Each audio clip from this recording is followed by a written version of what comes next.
स्थानिक स्वराज्य संस्थांच्या निवडणुकीच्या पार्श्वभूमीवर राज्य उत्पादन शुल्क विभागाच्या बेकायदा विदेशी मद्याची वाहतूक, साठा, विक्री करणाऱ्यांवर कारवाई सुरू आहे.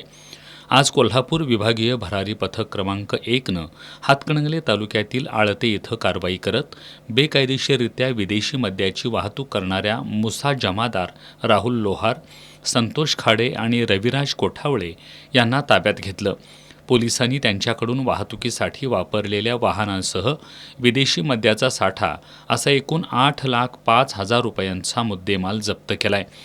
राज्य उत्पादन शुल्क विभागाच्या कोल्हापूर अधीक्षक स्नेहलता नरवणे यांच्या मार्गदर्शनाखाली उपाधीक्षक युवराज शिंदे, निरीक्षक सदानंद मस्करे, दुय्यम निरीक्षक अभयकुमार साबळे वाघमारे, कांचन सरगर, विलास पवार, सचिन लोंढे, धीरज पांढरे, विशाल भोई, सागर शिंदे, सुशांत बनसोडे, प्रसाद माळी, साजिद मुल्ला यांनी या कारवाईत सहभाग घेतला.